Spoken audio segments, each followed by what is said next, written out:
Jonah Hill, his ex-girlfriend, has released some of their text messages highlighting some of the issues that they had in their relationship. Now, Jay, why are you talking about Jonah Hill?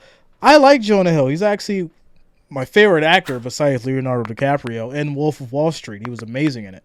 But I basically bring up this story because it's going viral, number one. And number two, you can basically take some key points from this, and hopefully I can help somebody out in the long run. So let's go ahead and get into the story.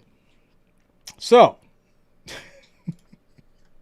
Jonah Hill's ex, Sarah Brady, been talking about Brady's for the last week, shares screenshots claiming emotional abuse. Surfer Sarah Brady posted a series of screenshots on Friday alleging emotional abuse from her ex, Jonah Hill. This is a warning to all girls. If your partner is talking to you like this, make an exit plan, she wrote on Instagram stories in a video that featured various photos that she claimed Hill asked her to remove because she was in a bikini, despite her being a surfing instructor. The two dated for a year before breaking up in 2022. Pay attention to that date, all right? Pay attention to that date. The two dated for a year before breaking up in 2022. In the messages, she asked Hill if she could keep a specific video because it was her best surfing video and tried to compromise to no avail. Sharing this publicly now because keeping it to myself was causing more damage to my mental health than sharing it could ever do, said Brady on the screenshots of the relationship. Later, she also addressed Hill's struggle with mental health, explaining that it is not an excuse for his alleged behavior. I too struggle with mental health, but I do not use it to control people like he did to me. Vulture reached out to Jonah Hill, reps for comment, nothing yet. Listen, first off, if you have not been aware of what Jonah Hill's been doing with his life in the last year, well, obviously he broke up with Sarah Brady, moved on with his life, right? Okay, they broke up, he moved on, he got another girlfriend, and they actually just had a child a month ago. So let's look at the timeline. He has a child with his girlfriend. That happens in June. Ex-girlfriend comes out with these text messages a month later. Hey, it's not hard to see when the writing is on the wall. But you know, we're going to look at some of the conversation here because it's kind of interesting. So I want to bring up this one specific part of this, which are making people just freak out about. All right, here we go. So this is what Jonah Hill had basically said that his boundaries were. All right.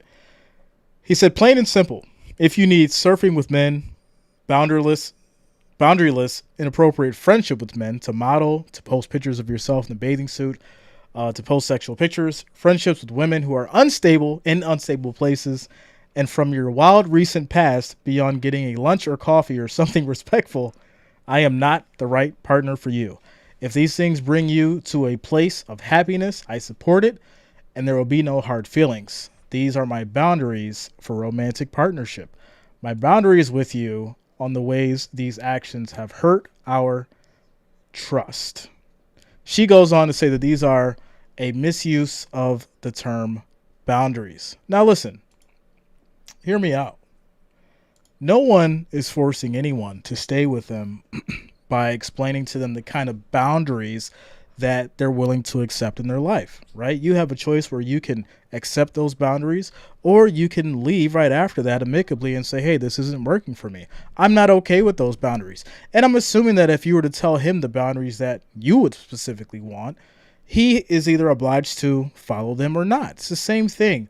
But to say someone's misogynistic or abusive because they have specific boundaries that they want in their life, yeah, it just sounds like you're looking for attention.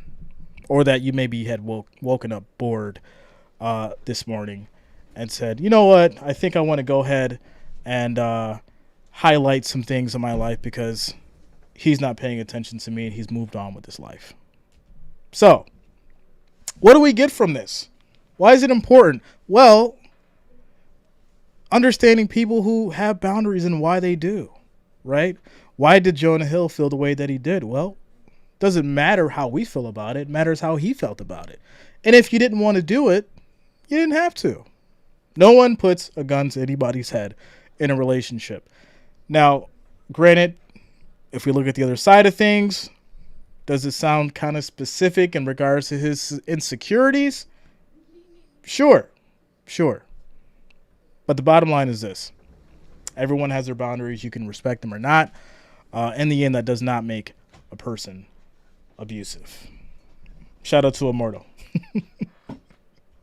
Coming up next. Tendency Tacticals. She's going for the book deal, maybe.